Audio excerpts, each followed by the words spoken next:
Victor Doherty. Good morning, R.E.V. Cherie. It's so good to have you in the house. You know, when Victor's here, it's just going to be joy.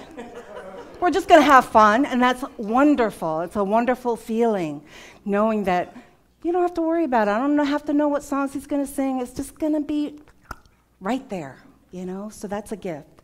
So thank you for your gift.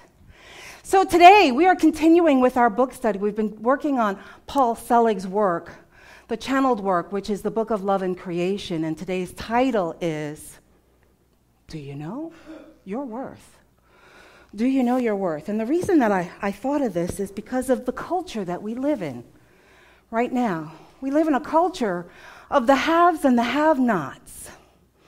And it seemed that the haves are those who are wealthy, of a certain station, celebrityhood, and then the rest of us schmoes are possibly the have-nots. And it seems that the haves are thinking that maybe there's a little specialness to them, that maybe the rules don't necessarily apply to them. And somehow we've associated that specialness to those who are worthy.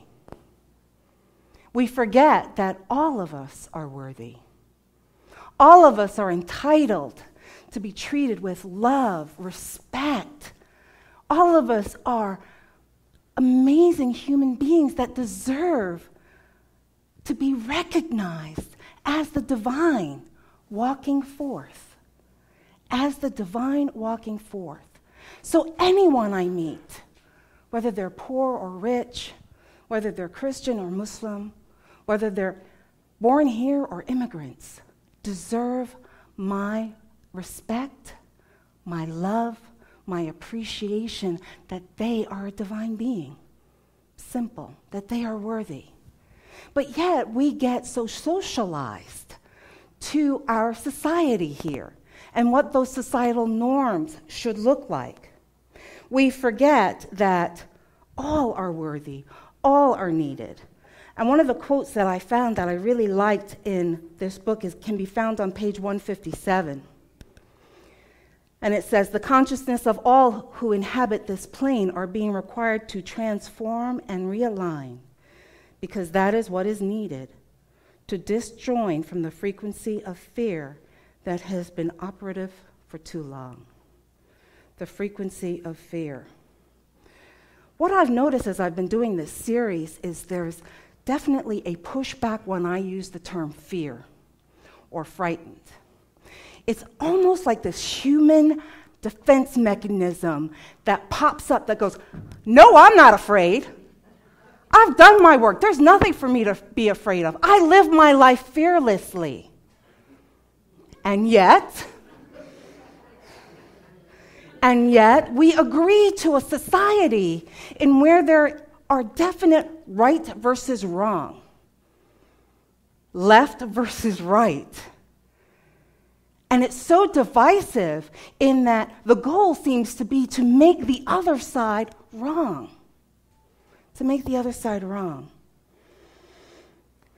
What's really interesting is how much is said and perpetrated in the name of God. In the name of God. Now, I don't know about you, but the God I know, the universe that I know, the love that I know, the allness that I know is not about pain. It's not about damaging. It's not about hurting someone. It's not about demeaning someone. It's about loving them and seeing the truth of what they are. So, all are necessary. We keep saying all are necessary. But what I really think when we start awakening, what I often hear is, well, you know, if that's the case, why do all these bad things keep happening to good people, right? Why do all these bad things keep happening to people? And the ascended beings that Paul channels in his work had this great message. Now, there are reasons that people have experiences in this life that you cannot understand, or cannot accept as a good thing. And some of these, in fact, are chosen prior to incarnation by the soul in order to balance karma or to learn certain lessons that will be of benefit to others in later lifetimes. Wow, that seems kind of like a little sacrilege there, huh? But how often do we look at something that's happened in our lives or someone else's life and go, oh, that's so horrible. Oh, that's so tragic. Oh, I can't believe that happened. Why would God allow this? And we are working from the paradigms of what we have learned in these systems, in this culture. I found this really cute little video about Scarlett, who is having an experience. So I'm going to ask Graham to play that for us.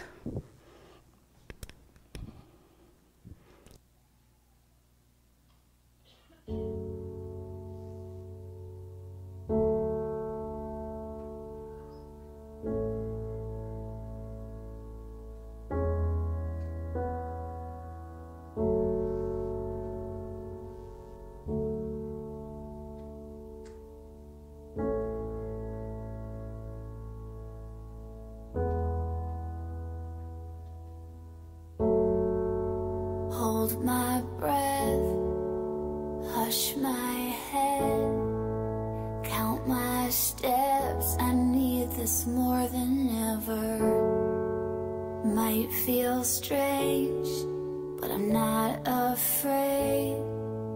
Every day I try but can't forget it. Hey, I need a new way. Let's just give and take. Mistakes, keep on hoping for the day I'll fly high. As long as my heart is open, I know I can keep on going, keep on going, keep on going, keep on going.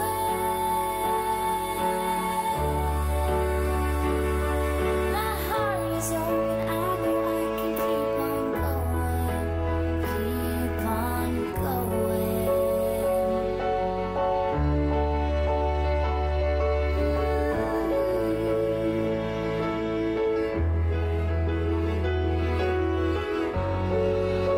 My heart is open, I know I can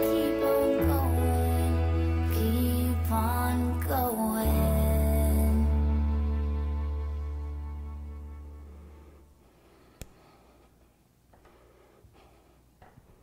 You are the universe expressing itself as human in this lifetime. And that quote is from Eckhart Tolle. Tragic? Maybe. Wonderful? Maybe. We make these judgments from what we've learned in our systems, in our families, in our schools, of what it looks like, what normal looks like, what's right, what's wrong. But we are here having this experience in this lifetime for a purpose, for our own spiritual journey. And it's going to look different. It's going to look very different than yours, than yours, than yours. Often we think that we are in divine will when we are actually coming from our thoughts. We are coming from our thoughts based on the paradigms that we have learned. Being in divine will is not going to look the same as it does from our societal norms. So if we expect to understand divine will using our how-to, our paradigms from what we've learned in this realm, it's not going to work for us. And that may be why so many of us are having confusion about what the divine path really looks like, or what it should look like for everyone. There's this quote, and I like it because it's really clear about divine will not being, this is God's will for you, right? Beautiful here. It says, and to say it's God's will is actually an act of arrogance and ego or fear. To say that to someone else implies that you are in the knowing, and this is the absolute. Guess what?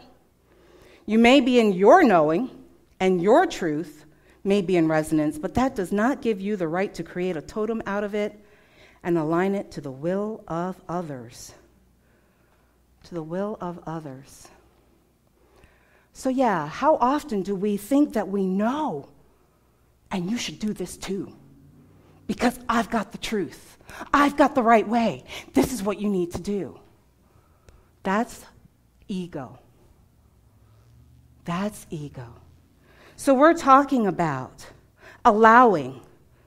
Yes, we can share information with others, but then it's their choice of what they need to do, of what their spiritual journey looks like.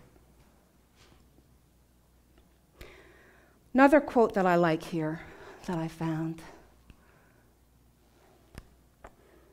Did I skip over to one? Did I? No, I did not. Yep, I did.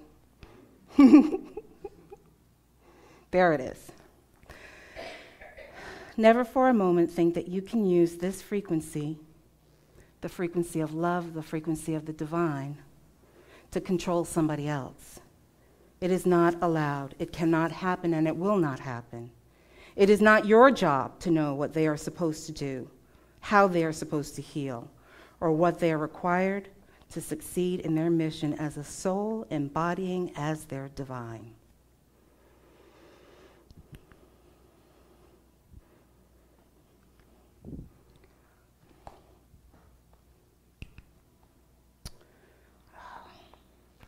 How many of you have these little mirrors?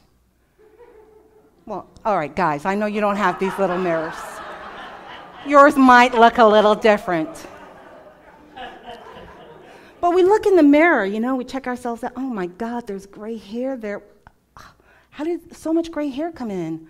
My nose is just a little too big. It's just too big for my face. And I'm hoping I'm not going to need to do a little tucking action here, Or we do the opposite. I'm just freaking fabulous. Look at that. That's perfection, right? And we believe that this represents who we are, that this is our worth. We believe this, as opposed to this is what we've been told by other people. This is someone else's reality from the time that we're little. Sure, you'd be so much prettier if you just lose some weight. Oh, you are just gorgeous. Your blonde hair and blue eyes, you're stunning. Someone else's reality stamps on us, and we believe. We believe that that's our truth. We believe that that defines our worth. That's insanity, my friends. That is insanity. You are all beautiful and divine in your own right, in your own path, in your own journey, in your own knowing. And it's time. It's time for us to step into that knowing and release that collective consciousness that has been driving us for so long. So there's this treatment, it's an attunement, and this is about relieving ourselves from collective thought, and it's in the book. All right.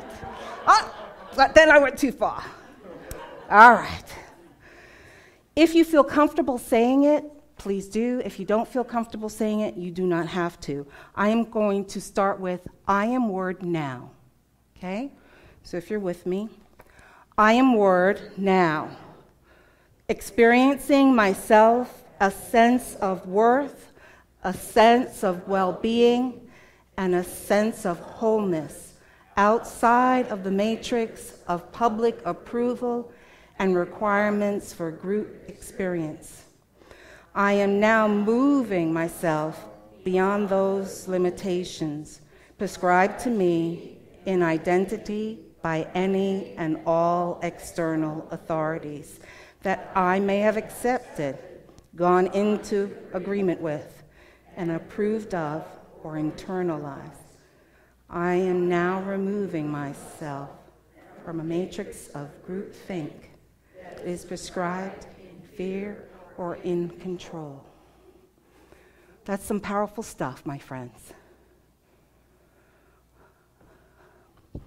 So you know what your homework is this week? If you feel moved to. This is on page 180 in the book. I will also send it out to you so that you'll have access to it. But try this once a day for the week. Let me know how that shifts you, because it is time. It is time for us to unplug from those low frequencies and shift into the truth of who we are.